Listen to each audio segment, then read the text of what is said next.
안녕하십니까. 안녕하세요. 예. 예. 바쁘신데 시간 내주셔서 감사합니다. 아닙니다. 아주 반갑습니다. 네. 지난 2년을 좀 되돌아볼게요. 예. 의장 선출부터 시작을 떠올려 보면 예, 참 예. 드라마틱했습니다. 예. 민주당이 그동안 지켜왔었던 최다선 연장자 1순위 추천이라는 그 관례를 깨고 어쨌든 당내 경선을 통해서 의장 후보가 됐고 예. 선출이 됐어요. 예, 예. 그렇게 하면서 쭉 2년을 이끌어 오셨는데 네. 지난 2년 되돌아보는 소회 좀 어떨까요? 글쎄요. 그 과거를 되돌아보면은 그 못한 것에 대한 반성, 그리고 더 잘 할 수 있었는데 그거에 대한 후회스러움, 이런 것들이 모든 인간이 아마 공통적으로 갖고 있는 인지상정이라고 생각합니다. 저도 마찬가지인데, 하여튼 그 이제 과거를 돌아보니까 잘한 것도 있다고 저는 생각하는데, 근데 못한 것이 더 제 머리를 스쳐 지나가고 있습니다. 그렇겠죠. 예. 2년이라는 시간을 이렇게 쭉 이렇게 제가 스크린을 해보면서 작년이었죠. 네네. 그 13회 대한민국 의정대상에서 우리 제주도의회가 기관 부문 대상을 수상했어요. 어쨌든 뭐 전국 지방의회 중에서 1등이라는 얘기인데 뭐 개인적으로도 어쨌든 영광일 것 같은데 그에 대해서는 또 어떻게 생각하세요? 그것은 제 영광이라기보다는 제주특별자치도의회의 영광이고요. 도의원들이 그만큼 역량을 발휘했다는 겁니다. 거기에 또 저만 받은 게 아니고, 의회만 받은 게 아니고, 김경학 위원장이 최고위원장상, 또 강현우 의원이 최고의원상, 그러니까 최고를 다 받은 겁니다. 위원장상, 의원상, 또 최고의정상. 그러니까 결국은 그 제주특별자치도의회가 다 휩쓸었다는 뜻인데, 그만큼 제주도 특별자치도의회의 역량을 수장 기관에서 인정했다는 뜻으로 저는 받아들이고 있고, 이런 부분에 대해서는 42분이 의원님들에게 대단한 고마움과 감사와 존경을 갖고 있습니다. 그래요. 아까 뭐 서대도 의장님이 좀 얘기를 하셨는데, 뭐 소회라고 하면 뭐 기쁜 일도 있고 반찬 일도 있고 얘기를 좀 하셨어요. 뭐 마침 25일 날이었죠. 303회 폐회사를 통해서 우리 의장님께서 하신 얘기 중에 기쁜 일은 한 상자였고 반성해야 할 일은 한 술이었다. 그런 얘기를 하셨어요. 임기 중에서 보면 가장 뭐 기뻤었던 일, 반성해야 될 일 하나씩만 좀 꼽는다면 또 어떤 가장 기뻤던 일은 원희룡 도지사에게 감사할 수밖에 없는 건데요. 의회 인사권을 이제 독립시켜줬다는 것. 물론 그것이 시스템화되지는 안 됐습니다만은 그런 인사권을 독립시켜줌으로 인해서 의회 역량이 상당히 강화됐습니다. 정책실이 사실 만들어져 가지고 의원들이 어떤 역량을 더 업시켜줬고, 다음에 민원 홍보 담당관이 만들어져 가지고 민원을 체계적으로 이제 대응했고, 또 의회의 역량을 홍보하는데 대단히 민원 홍보 담당관실이 역할을 해 주셨습니다. 이 부분에서는 저는 가장 기쁜 일을 생각하고 있고, 또한 이제 작년에 제1회 국제 지속가능 발전 국제 컨퍼런스가 있었는데, 그것은 17개 광역시도의회 의장께서 저한테 하는 얘기가, 도대체 지방의회가 어떻게 이런 일을 할 수 있었느냐. 그리고 유엔에서 온 국장도 자기가 아는 한 지방의회에서 유엔이 지정한 그 슬로건을 가지고 컨퍼런스를 한 것은 처음인 것 같다. 이런 말씀을 함으로 해서 아마 제주특별자치도의회가 전 세계적으로, 그리고 또 전국적으로 이제 시켜줄 수 있는 그러한 모멘텀을 만들었다. 그것은 제가 생각하기에도 상당히 행복한 일이었습니다. 반성해야 될 점을 꼽는다면? 반성해야 될 일은 많죠. 행정사무소 특위에서 처음 제대로 이제 대응하지 못했다는 것. 다음 두 번째는 상대 보존 지역에서 부결됐다는 것. 그것을 제가 의장이 역할을 해가지고 의원들이 의견을 수렴하는 과정을 거쳤어야 되는데, 제2공항 프레임에 갇혀가지고 이제 도민주권을 향상시킬 수 있는 기회를 놓쳤다는 건 반성해야 될 일이고, 그 다음에 또 민주당이 절대 다수당했지 않습니까? 그렇죠. 그 절대 다수당이 됨에도 불구하고 의원님들이 목소리를 하나로 모아가는 과정, 그것은 이제 의장이 역할이고 의장이 리더십이 있는데 그러한데 한계를 가지고 있었다. 예, 그런 부분은 제가 진짜 반성하고 앞으로 차기 의장님도 그런 그 의원님들의 목소리를 어떻게 하나로 가져갈 것이냐. 단 그것은 민주적인 절차란 전제가 깔려 있어야 됩니다. 그런 그때 한번 포커스를 맞춰 주셨으면 하는 바람입니다. 제가 못한 거니까. 그래요. 아니 뭐 그 답변에 좀 연관된 질문일 것 같은데요. 어쨌든 2년 전으로 좀 거슬러 가볼게요. 우리 지방선거에서 민주당이 압승을 했지 않습니까? 그래서 무소속 도지사, 민주당 의회 이런 정치적 구도를 탄생시켰는데 그런 민주당 의회에 실은 도민들이 기대가 참 컸었거든요. 적폐청산이라든지 새로운 정치에 대한 기대가 컸었는데 그런 기대에 우리 의회가 얼만큼 부응했는지 한번 평가를 해보신다면 어떨까요? 아니, 기대에 부응하려고 노력은 했지 않습니까? 근데 노력에 대한 평가는 오롯이 도민님들이 몫입니다. 그래서 우리가 제 스스로 자평하고 싶지는 않고요. 그런데 최선을 다하려고 했다는 건 분명합니다. 그런데 아까도 말씀드렸지만은 그 도는 그 도지사를 정점으로 하는 수직적 관료제고 저희 의회는 초선이든 재선이든 삼선이든 수평적 관계입니다. 그런 차원에서 아까 제 그 리더십 한계를 인정하고 그 다음에 그 잘못했다고 말씀드린 거고요. 그 도민들이, 그 의원님들이 다양한 의견들을 제대로 수렴하는 과정은 오롯이 제 몫이었다는 걸 인정한 겁니다. 다만, 그런 데서 제가 강제성을 부여하고 어떤 그 가이드라인을 제시하고 이런 것은 지금 현대의 그 포용적 사회에서는 맞지 않다는 판단을 해서 그 의원, 그렇게 했던 건데 그런 것이 이제 그 도민분들에게 잘못 그 전달해 줄 수도 있고 잘못 해석될 수도 있다는 것.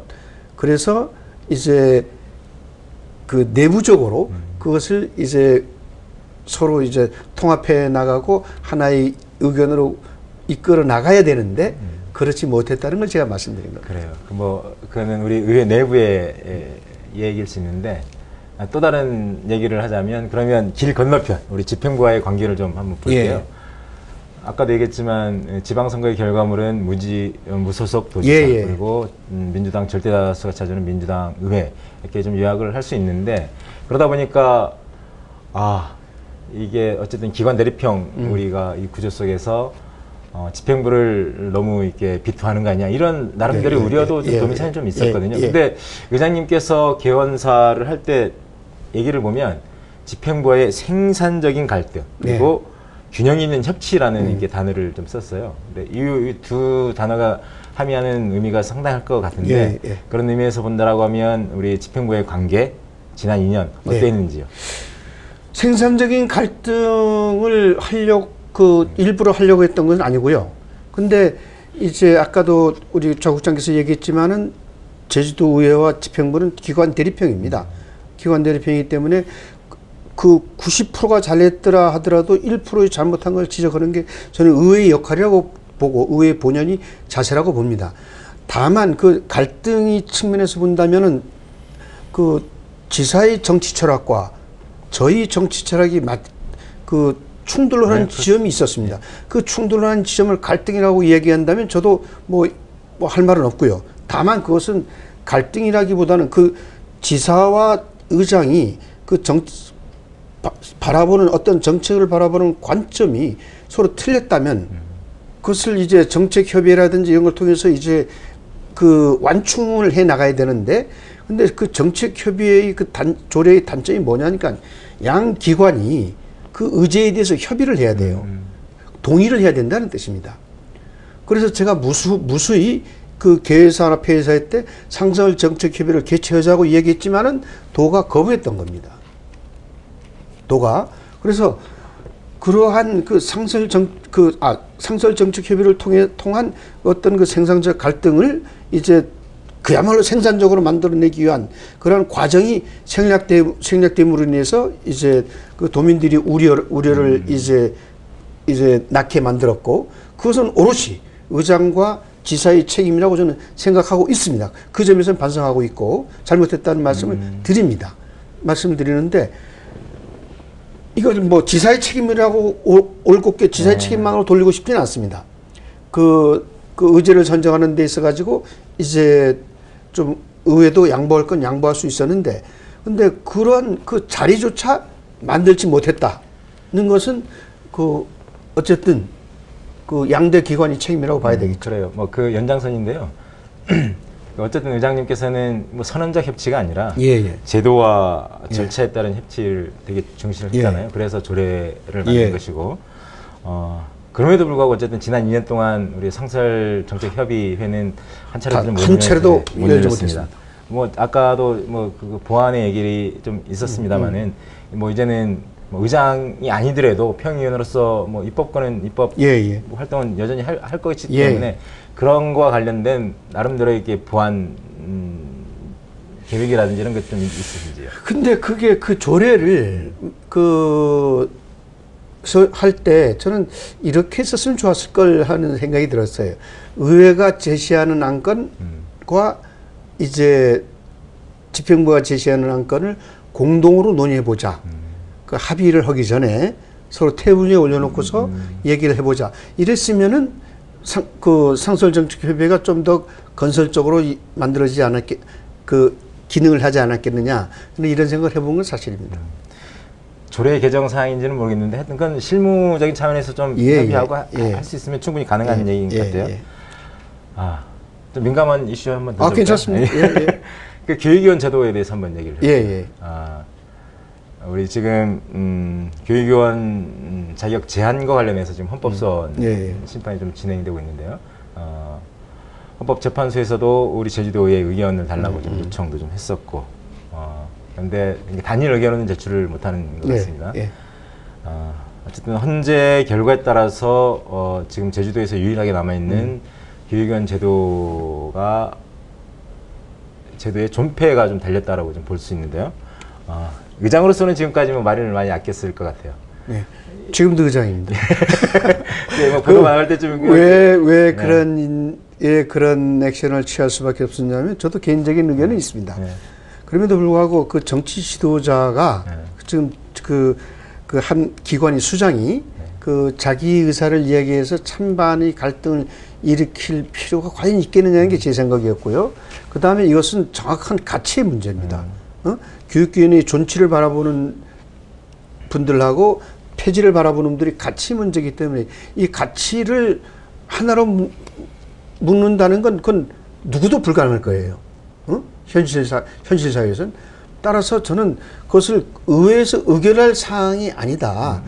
그 개인의 의견을 하나로 모아가지고, 하나가 아니고 개인의 의견을 있는 그대로 헌법재판소에 제출하는 게 맞지 않느냐 하는 게 제 개인적인 의견이라면 의견입니다. 그래서 그렇게 이제 어저께 그런 결론을 내렸던 겁니다. 개인적으로는 어떤 생각이세요? 노 코멘트였습니다. 아직까지도 의제이기 때문에. 그래요? 그 9대 때, 9대 말에 제가 교육위원회에 있을 때 개인적인 의견을 이야기했던 적이 있습니다. 그래요. 한번 살펴보겠습니다. 그 사적인 자리에서, 그 교육위원님들 모인 사적인 자리에서 이야기했던 적이 있습니다. 그래요. 우리 제주 사회를 좀 돌아보면 한 10년 전과 비교하면 인구가 한 10만 명 이상 늘었거든요. 뭐 전쟁을 빼고 인구가 이렇게 단기간에 급증한 거는 제주 사회가 처음이죠. 최초죠. 그와 또 우리 제주도는 특별자치도 출범하면서 기초자치단체가 폐지됐고 기초의회도 좀 폐지됐고 우리 도의회가 광역의회가 좀 유일한 대기관인데요. 이런 인구 증가와 기초의회가 없는 이런 상황과 맞물려서 의원 정수를 좀 늘려야 되는 거 아니냐. 뭐 인구 10,000명당 1명으로 쳐도 한 60명 정도는 60명 정도가 적정한 거 아닌가라는 이런 얘기들도 좀 있어요. 이거에 대해서는 우리 의장님이 생각은 어떻습니까? 저 개인적으로 얘기한다면 의원은 많을수록 견제가 좋아집니다. 견제의 능력이. 왜 그러냐 하면은 의원들이 다양한 철학과 다양한 의견을 가지고 그 어떤 주제에 접근을 하다 보면은 거기에서 이제 좋은 의견이 나올 수 있는 것이고 그 의견을 취합하다 보면 그 집행부의 그 정책에 대해서 새로운 의견이 나옵니다. 따라서 저는 의원이 많다는 것을 부정하는 건 아니에요.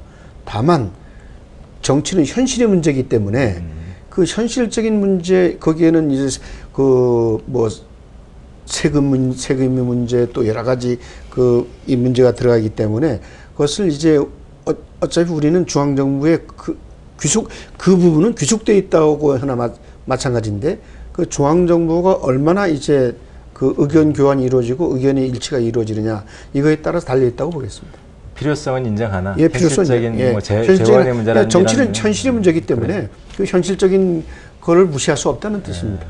그 이번 회기에 우리 제주도가 제출한 안건 중에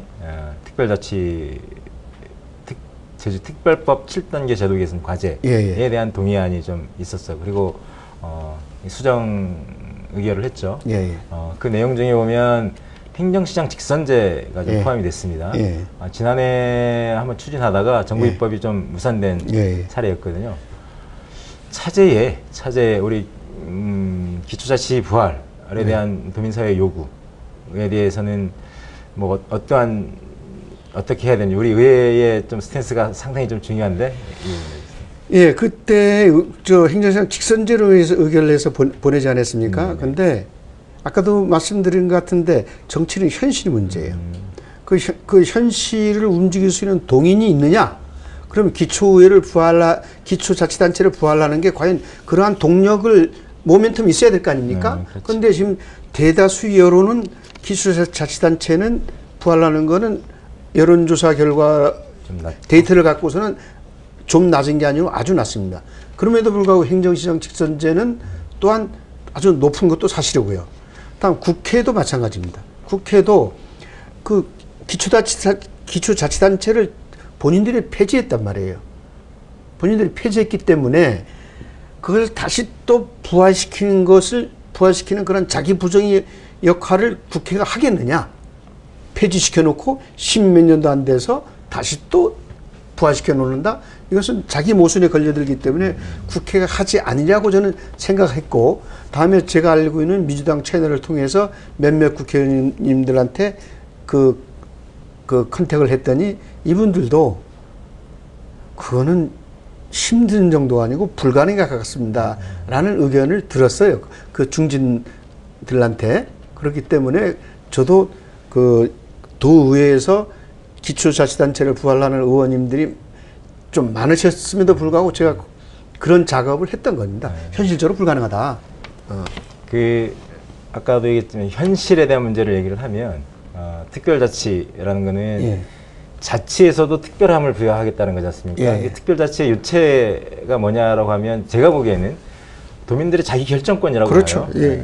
그렇다고 하면 이러한 그 의회 형태, 뭐 집행부와 의회의 대립형이지만 이게 어쨌든 수평적 관계로 또 재설계할 수도 있는데 이런 것들을 포함해서 이런 결정을 도민들이 하자라고 한다라고 하면 제가 볼 때는 자기결정권의 문제를 특별법에 반영을 한다라고 하면 이게 행정시장 직선제가 됐든 기초의회 부활이 됐든 아니면 또 다른 대동제의 설계가 됐든 이거는 도민들 의사에 따라서 할 수도 있다라고 보는데 그건 포괄적 입법이 필요한 건데 그 개개의 입법이 아니고 포괄적 입법이 필요한데 그 포괄적 입법을 해주겠느냐의 문제고 두 번째는 그만한 의지를 도가 갖고 있느냐가 문제지 않습니까? 지금 행정시장 직선제만 하더라도 저는 도가 어쩔 수 없이 나는 내민 카드라고 저는 개인적으로 판단하고 있습니다.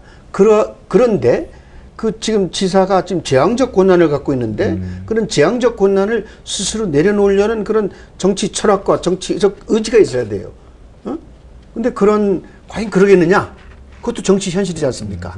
그러니까 이게 그 이상의 관점에서 바라보는 거하고 현실의 관점에서 바라보는 거하고는 천지 차이가 난다. 그럼 그것을 움직일 수 있는 동력이 뭐냐?